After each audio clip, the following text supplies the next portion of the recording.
Hey everyone, I'm Eric Griffing. I'm the host of this CX Strategy Roundtable today, and I'm really excited about this. I'm talking to two experts in their fields. First, we have Ben Segal from New York here. Ben's a CX leader, he's an advisor.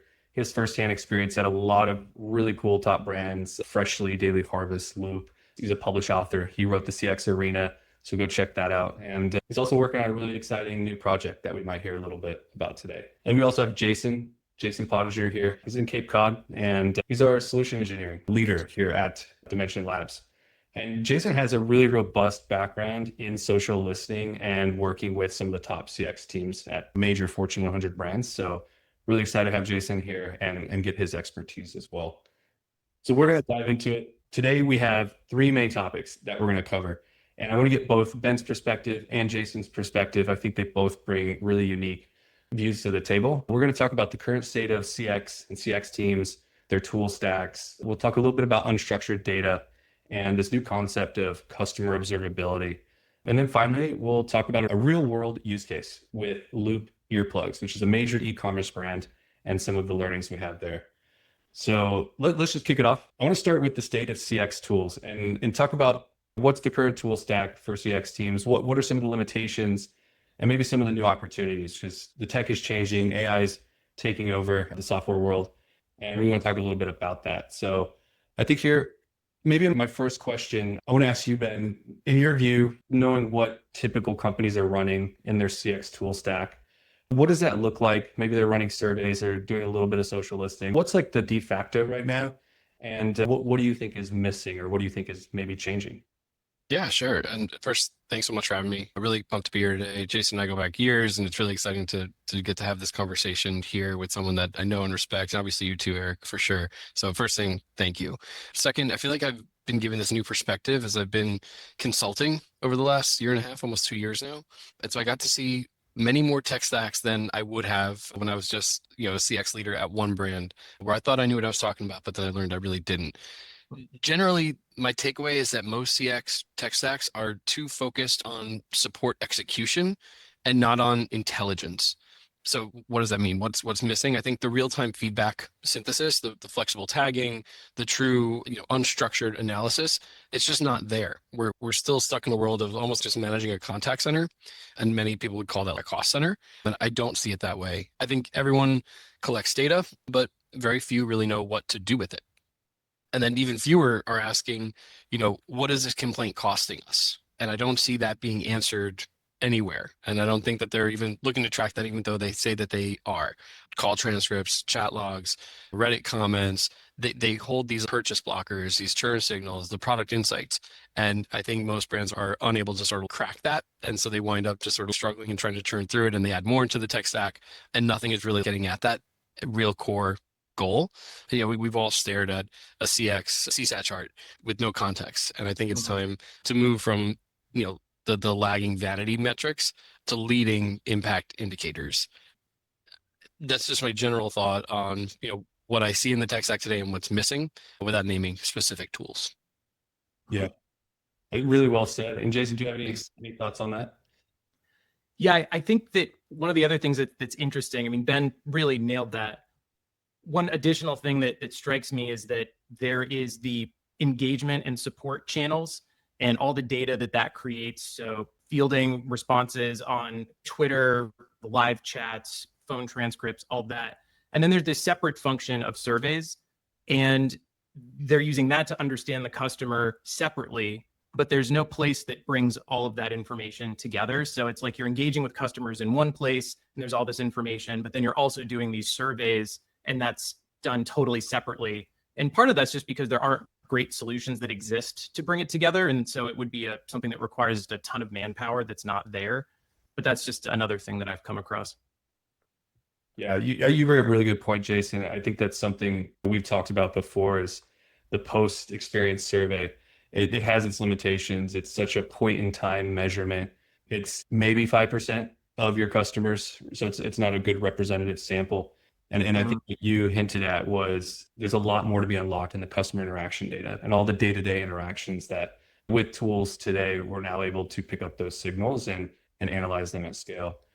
So I think that part of doing that that does bring up an issue a little bit, and that's called unstructured data. So all these unstructured customer interactions, part of the maybe the lack of tooling there was the inability to analyze unstructured data. And a lot of your Power BIs, your normal enterprise BI software tools were built more for structured data sets and tables, and just trying to pipe unstructured data in there doesn't work very well. So I guess, what are you guys seeing as far as companies sort of moving into customer interaction data and being able to get a handle on that? I guess, Jason, do you have any thoughts on how companies can accomplish this? So I think that Ben said something earlier that is right on the money, where he was talking about getting past vanity metrics.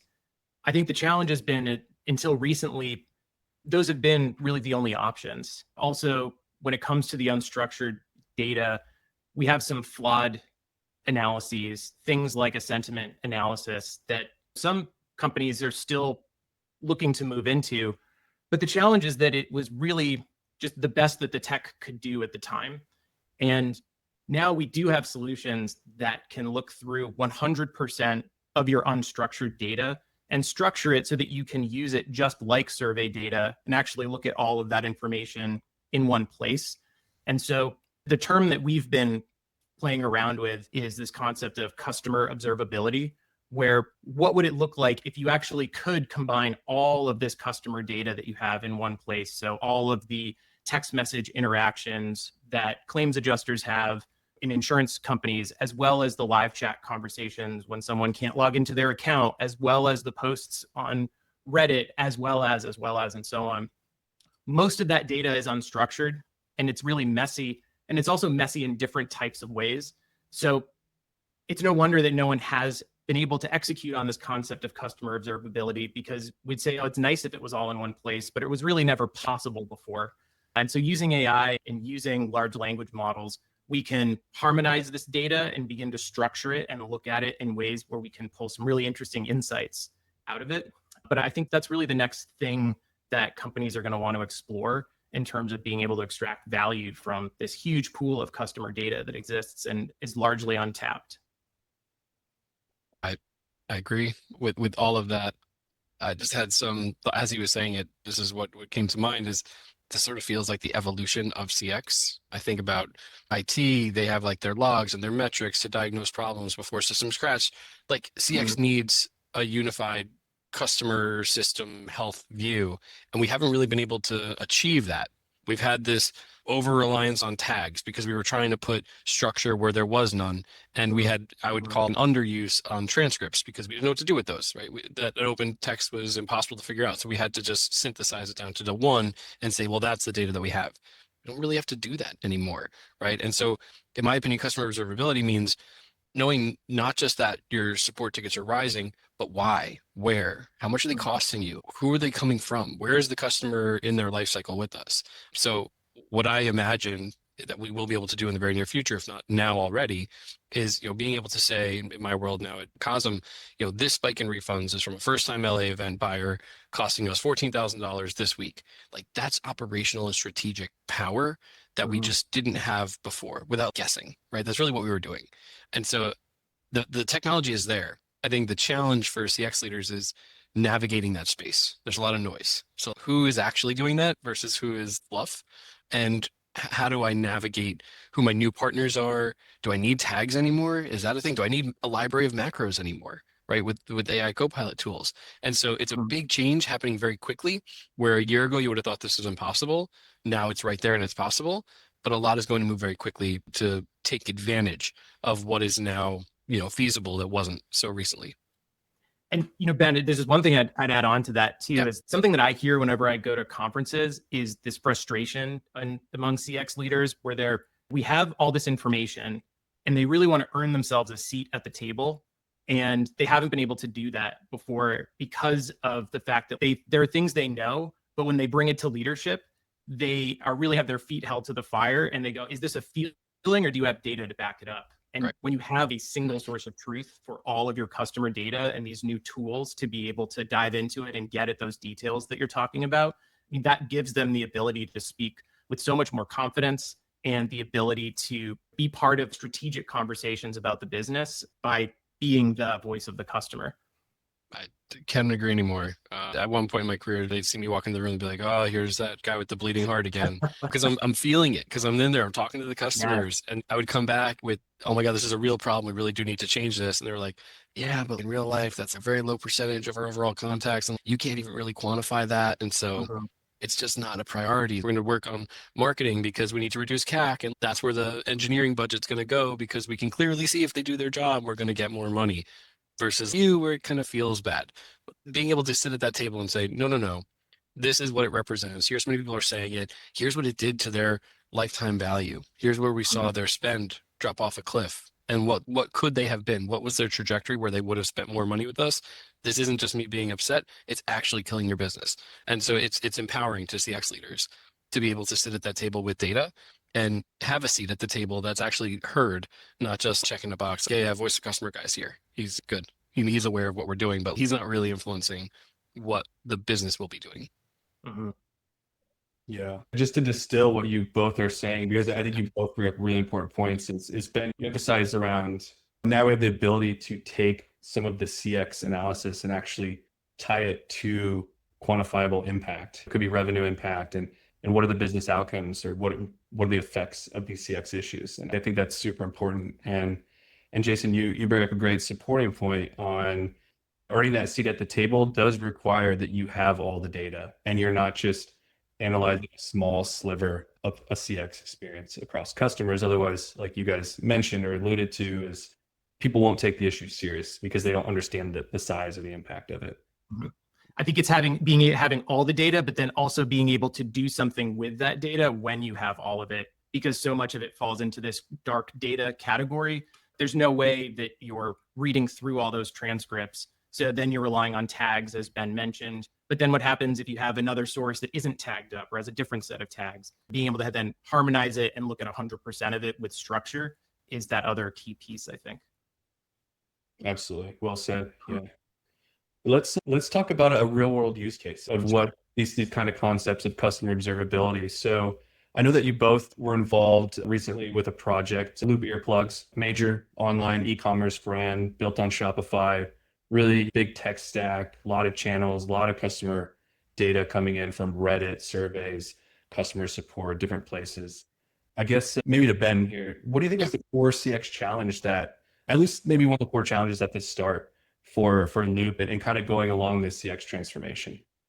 Yeah, I would say Loop had a classic problem, right? Tons of customer feedback scattered across platforms, no unified lens to connect it all to the business priorities. Using this tool, we didn't just analyze what customers were saying, we looked for what they weren't saying. The fact that nobody was asking for different earbud tips, even though like fit was a really high issue, that silence spoke volumes, right? Like they didn't know that they had to maybe switch out those tips to get the right fit to actually use the product in a way that would work. So once we could quantify how many high value repeat buyers were churning due to a specific issue, it made the internal sell really easy. We didn't say customers are upset. We said, this is costing you X, right? That changes everything. This changed product packaging, sizing guide rollout, what macro prompts the agents were going to use first. It really had an impact on the business as a whole. And so basically we were just able to plug in all these different things and uncover insights that we just wouldn't have found in structured fields or in macros alone, which now allows us to make smarter staffing calls, prioritize, backlog fixes by dollar impact, right? Actually be able to put that to it and build a CX roadmap that ties into revenue and be able to make CX part of that conversation in a real way that's backed by real data. And I've never been able to fully achieve that in my career. And I'm so pumped that Loop Earplugs is now in that position. Yeah, that's really cool to hear. And Jason, I guess from your perspective, I know you were instrumental in one of many ways, but one of the things Ben said was, they found this issue that was kind of unknown with product fitment.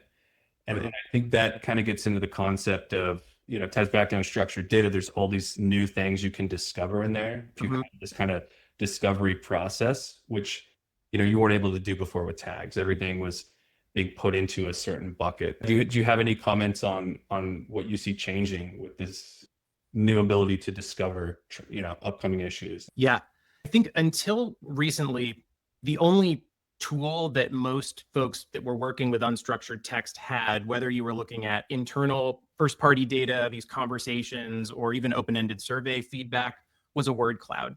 And word clouds are great, but they're also 15 or 20 years old now, and they don't give you a lot to take action on. They don't give you a great sense of themes within the data. So as you said, you have to know what you're looking for ahead of time. And that sort of defeats the purpose of discovery. You want something that will bubble up the themes and help you find things naturally. And that's one of the things that we're able to do at Dimension Labs with our data mapping tools and with our AI prompting.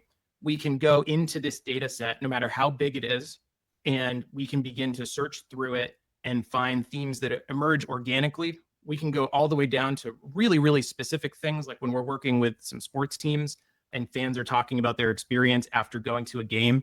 We've been able to find themes as specific as complaints about the ice cream machine being broken on level 300. Or you can go all the way back and look at things where people are talking about long wait times at vendors throughout the park being an issue. So those types of opportunities that you can find insights in the data is actually something that's really new and really exciting, because I think we've really just started to scratch the surface in terms of some examples of the types of things you can learn. Yeah, absolutely. And it's really exciting just to see a real world use case with Loop Earplugs kind of leading the way and leading into this CX evolution. Do you guys have anything else on Loop Earplugs you want to say? Or I have a couple questions about the future that I want to get to. I think that if someone's watching this, we were talking about the power of bringing in data that can help quantify the revenue impact. Some folks might be thinking to themselves, like, God, I don't know if I could get my hands on that data. And are there in-between steps? I think this question comes up a lot to me when I'm speaking with our current customers or prospects. And one of the things I say to them is, yes, we can pull in the data on revenue, but we can also do other types of enrichment to help you prioritize what issues you want to tackle. So we have measures like predicted satisfaction. I mentioned earlier how sentiment is fundamentally broken because it just tells you about the tone. But somebody can say very calmly about an issue they faced and then talk about how great it was that the customer service team addressed it for them. That's going to read as positive, but it won't necessarily get it like, oh, there was an issue there, or they have some negative satisfaction about the product experience and positive satisfaction about the customer service experience.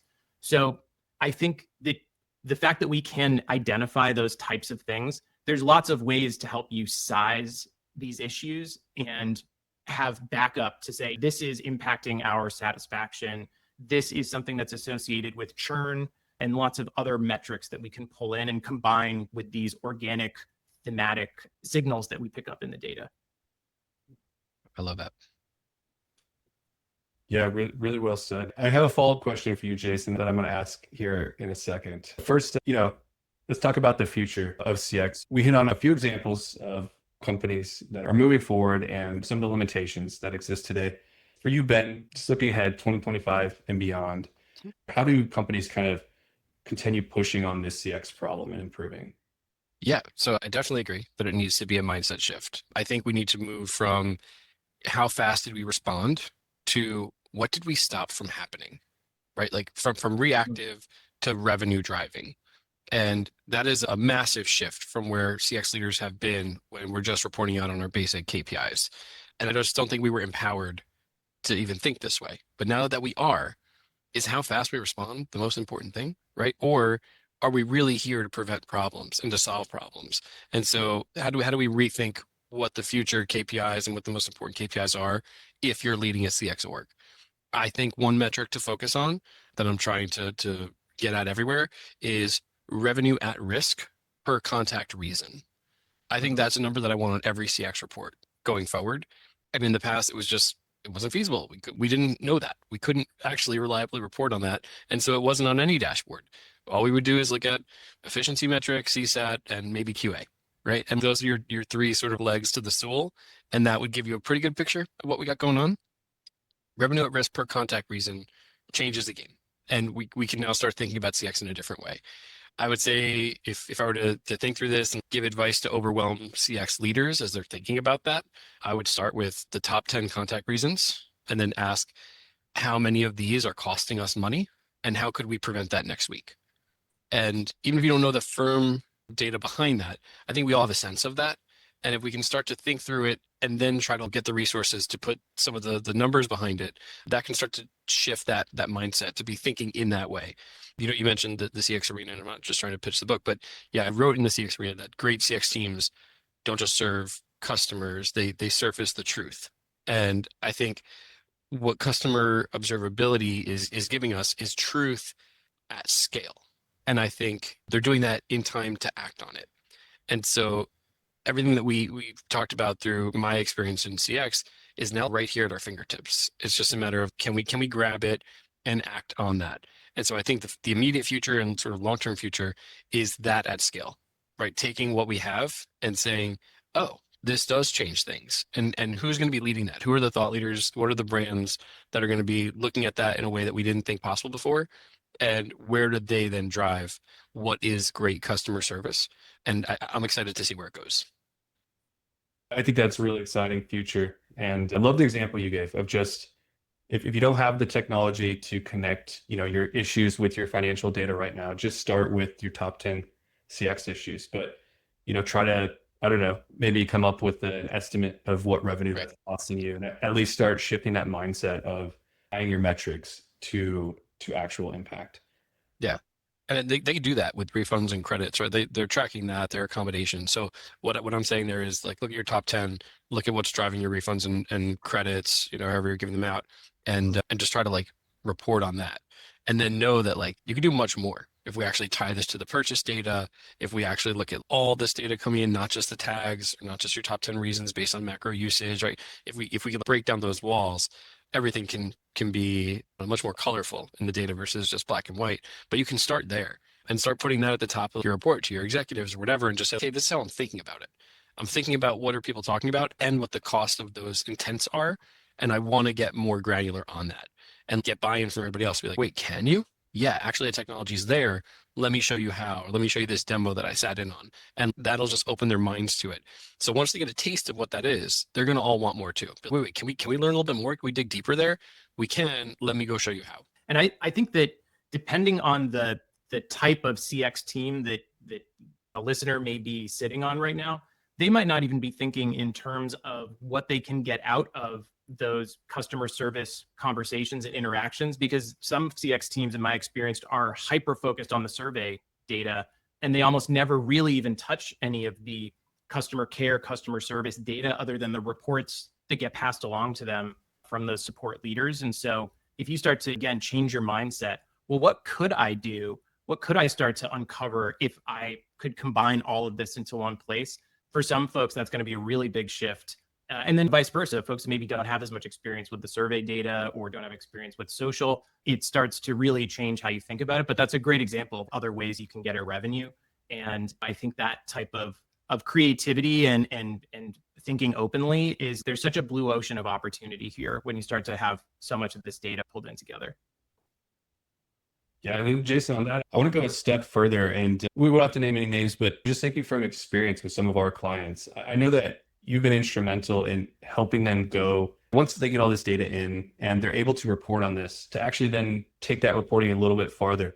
And we were talking about a concept the other day of, there's kind of a shift that's happening in reporting where CX leaders aren't just creating this one, singular CX metric that then gets reported out to the org, but rather tailoring the insights or tailoring the reporting for each business unit or each department leader. Do you have any thoughts on that and the future of how that might change reporting? Yeah, definitely. So years ago, when I was in social listening, I was working very closely with General Motors, and I had an opportunity to work on their voice, their customer team alongside the folks there. And they were looking at their post-purchase survey data, and they wanted to classify all of those open-ended responses that they were getting. We're talking thousands and thousands of surveys every month.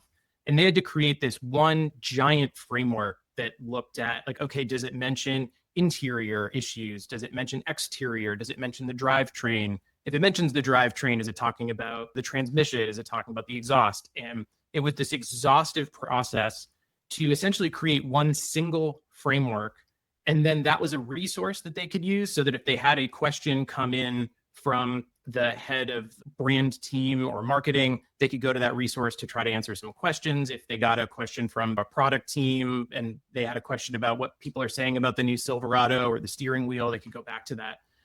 But what we're able to do now is be so much more focused and specific in how we can analyze the data when we have it all in one place, that we don't need to focus on creating just one singular framework that we use and then go back to that to answer questions. We can actually just dive right into answering the questions and do that on the full data set. We do this in lots of really cool new ways with AI, and I could probably go on for another hour, like just talking about exactly how we do that. But it's another example of shifting mindsets to say, actually, we don't need to spend all this time building a resource. New technology allows us to get a question from a stakeholder, dive into the data in the context of that specific stakeholder question or stakeholder need, and then extract answers from it in that way. And it's so much faster and it's so much more impactful that it's a really great opportunity for CX teams to have like a bigger impact on the broader org, as well as that opportunity we talked about before about earning a seat at the table. I think they're going to find they can be much more effective at helping other teams and their internal clients as well. I don't know if there's much else I can add to that. That's really well said. And I really appreciate both of you guys' deep experience and knowledge on these topics and sharing that with the viewers. And I'm excited about the future of CX. I think it's becoming closer to revenue. It's becoming more strategically important for these companies, top companies to invest in. They're already seeing it. They're seeing the shift. And I just want to thank everyone for staying with us, checking out this CX Roundtable, and check out Ben Segal on LinkedIn and Jason Potteiger. They're always posting really good content on these topics, so you can reach out to them there. Awesome. Thanks so much. All right. Thanks, guys.